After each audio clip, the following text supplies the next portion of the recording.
My wife said I want us to be equal, and turned our marriage into a feminist chore list, so I followed every rule and her system fell apart on her.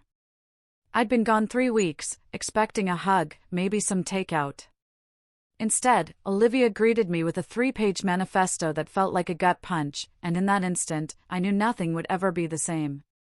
The look on her face was dead serious, not a hint of a joke.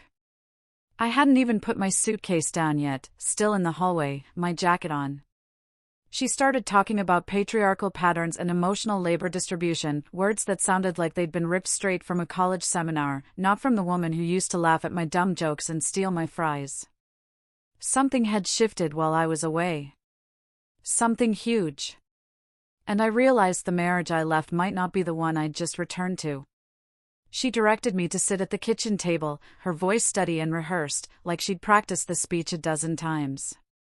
Her laptop was already open, filled with what looked like spreadsheets and color-coded charts. Olivia had always been organized, sure, but this was different. This was clinical, systematic, like she was presenting a business proposal instead of talking to her husband.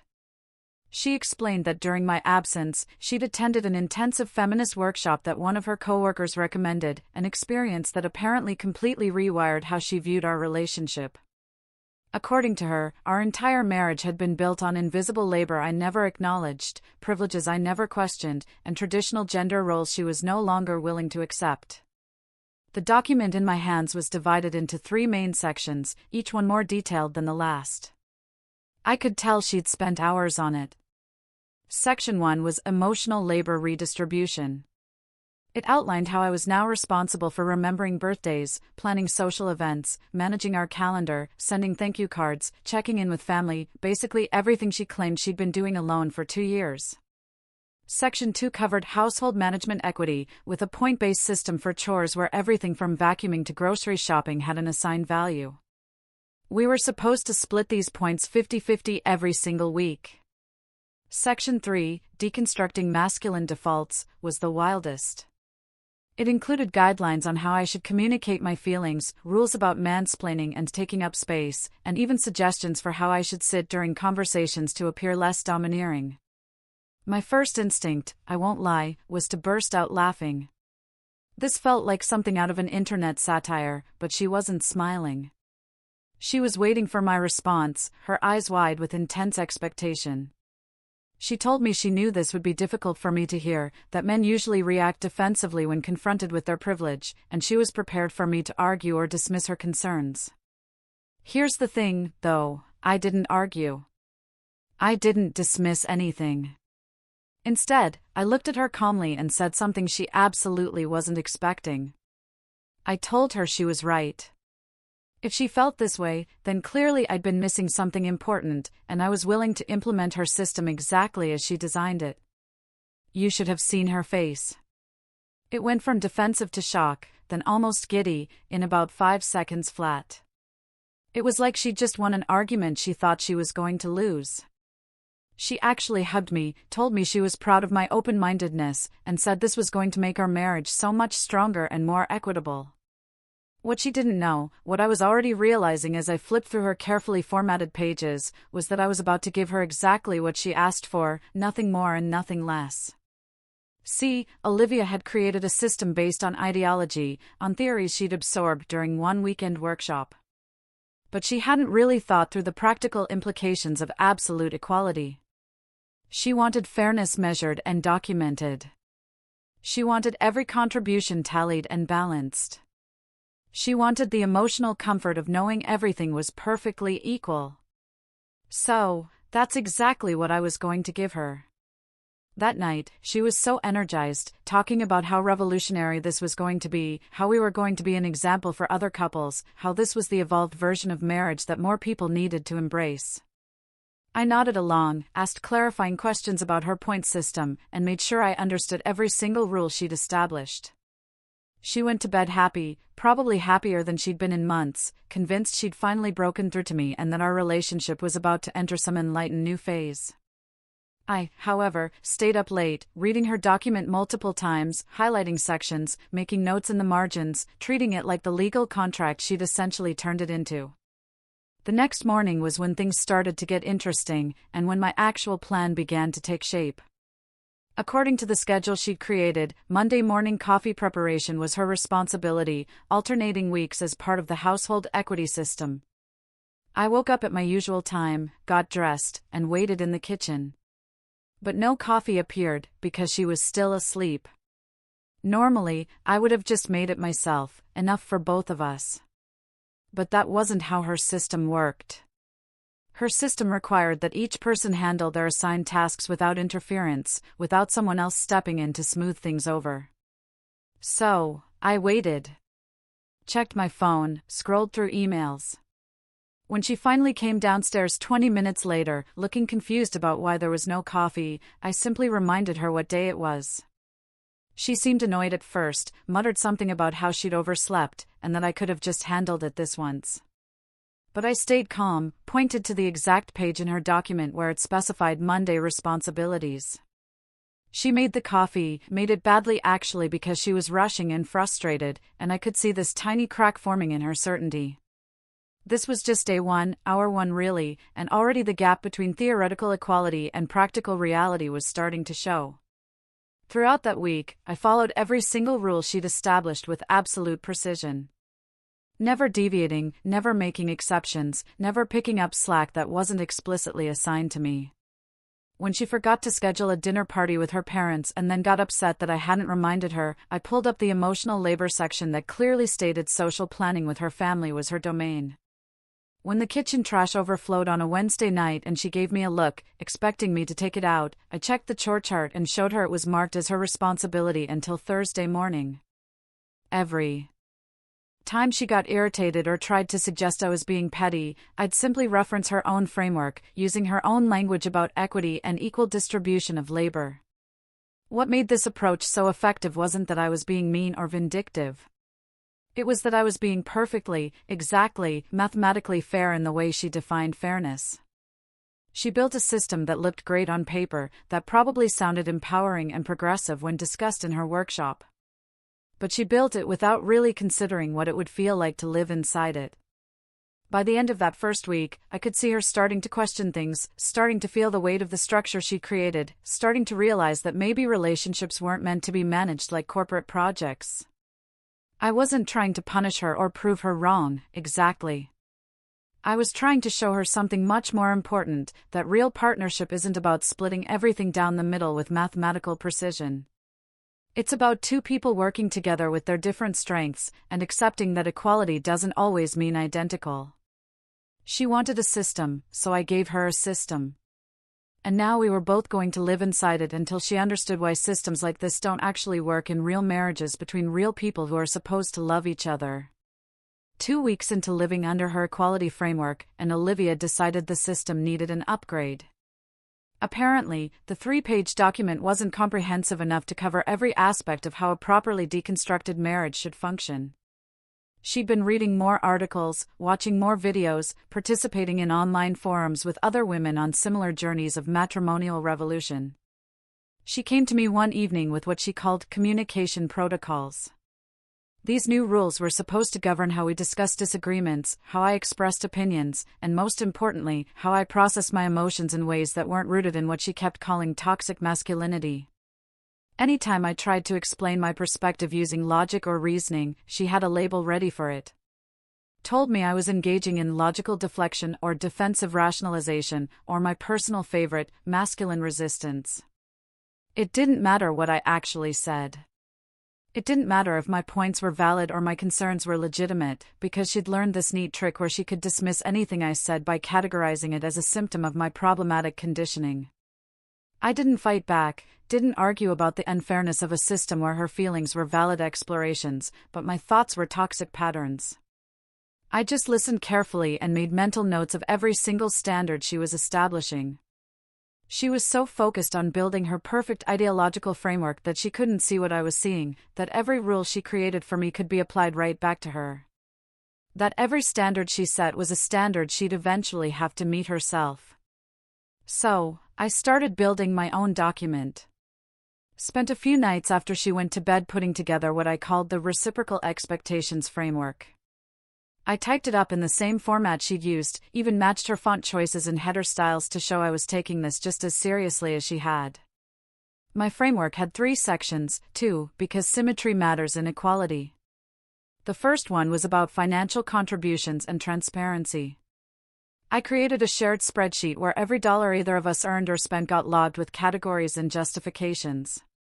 Because if we were going to measure and balance household labor points, we should probably also measure and balance economic contributions.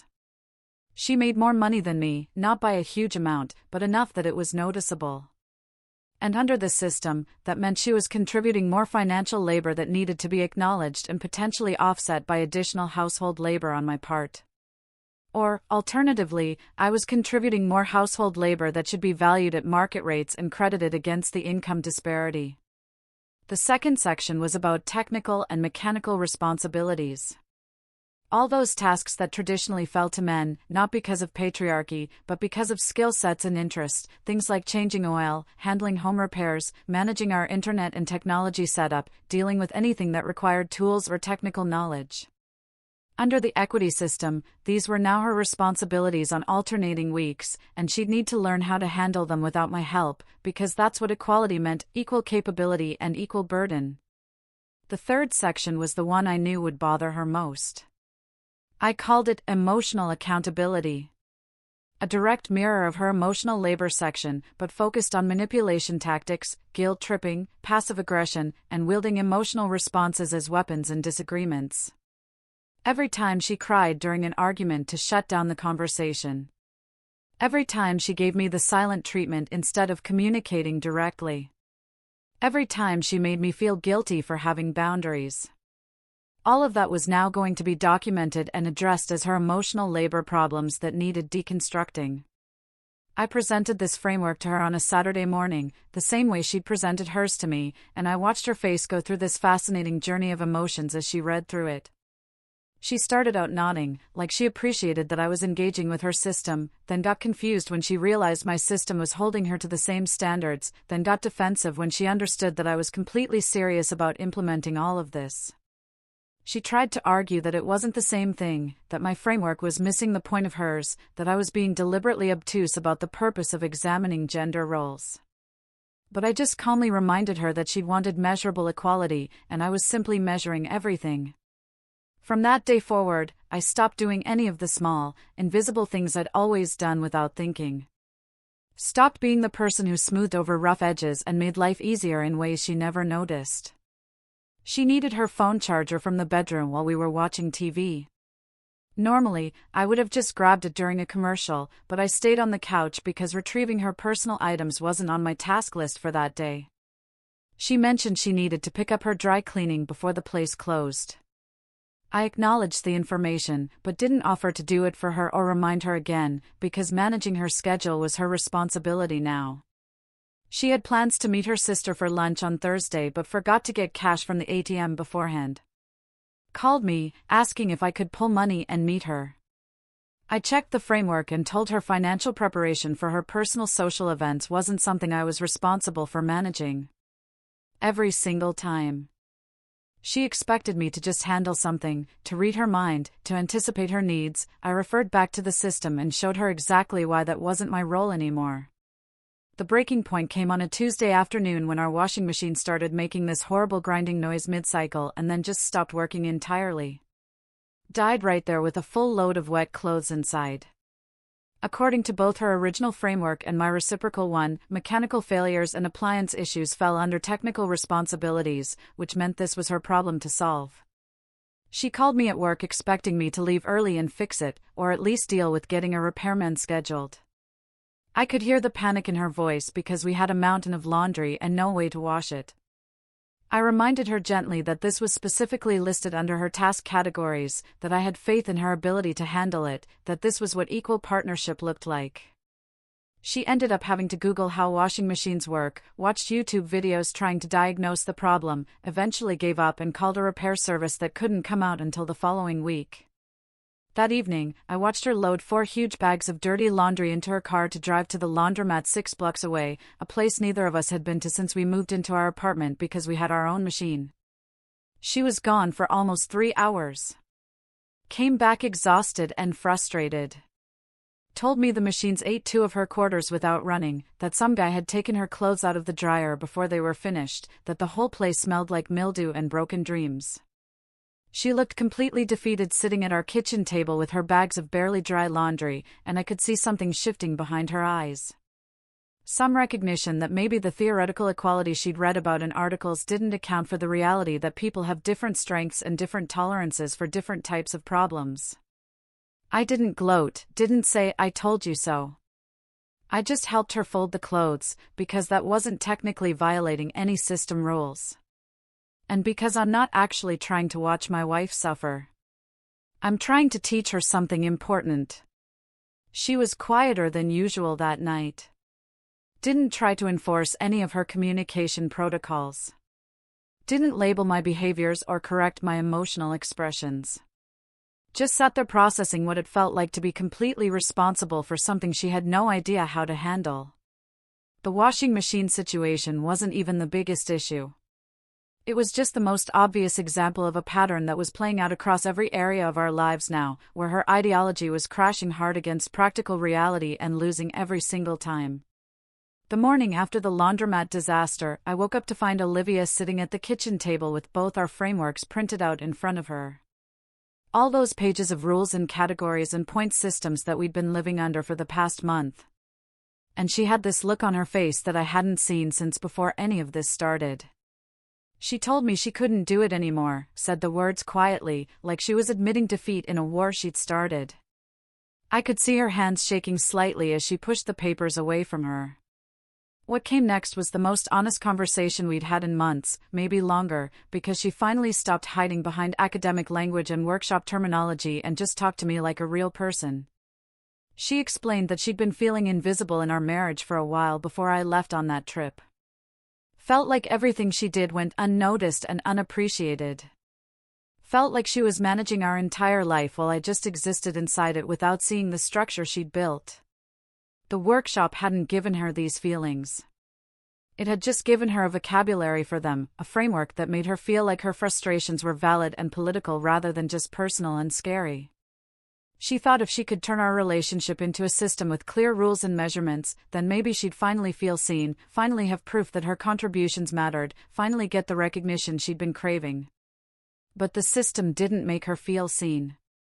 It made her feel even more alone because now we were just 2 people following instructions instead of 2 people loving each other. She started crying. Not the manipulative crying from arguments, but real, genuine tears.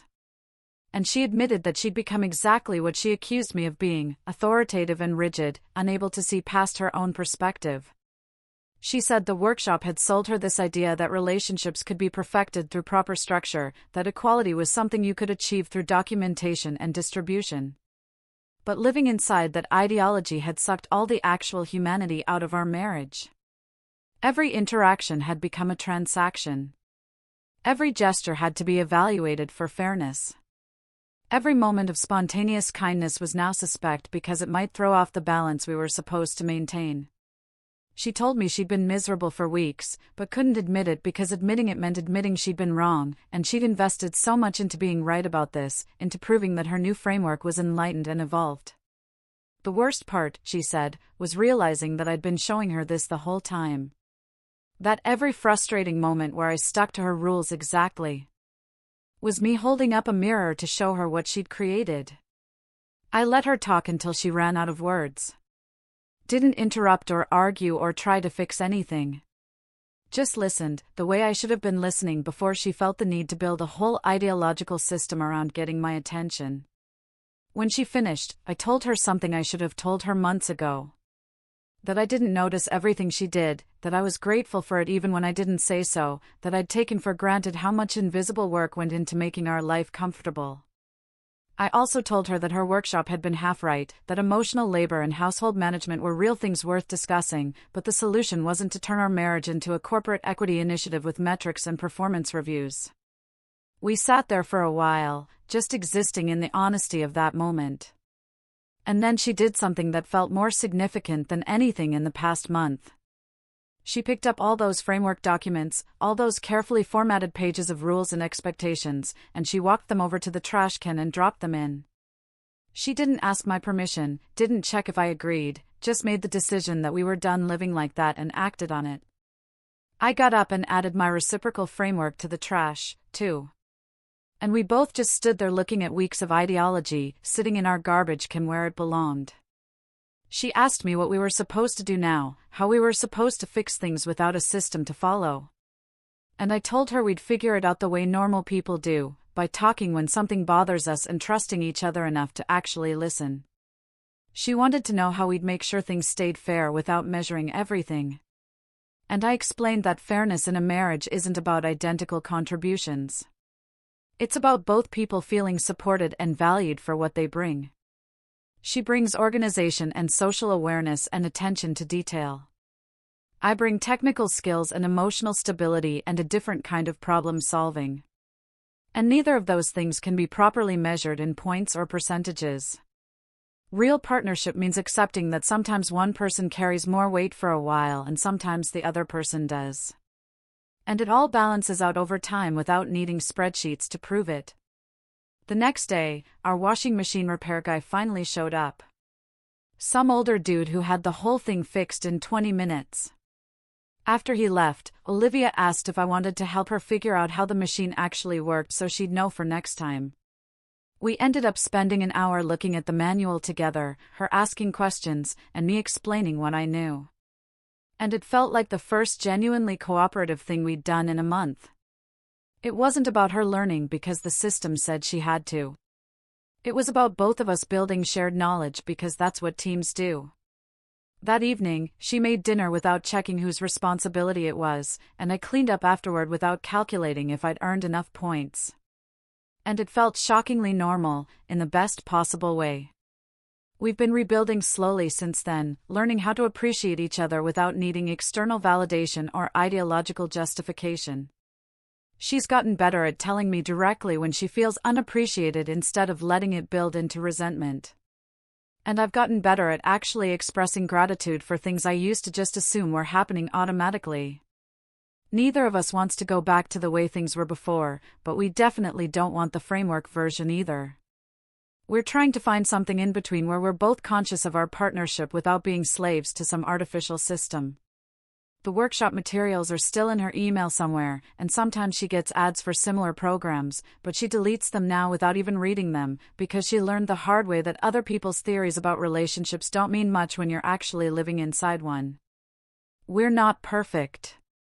Still figuring things out, still having disagreements about who does what and when. But at least now we're having them as partners instead of as opposing parties in some ideological experiment. And honestly, that's the only equality that ever really mattered. What would you have done if you were in my shoes?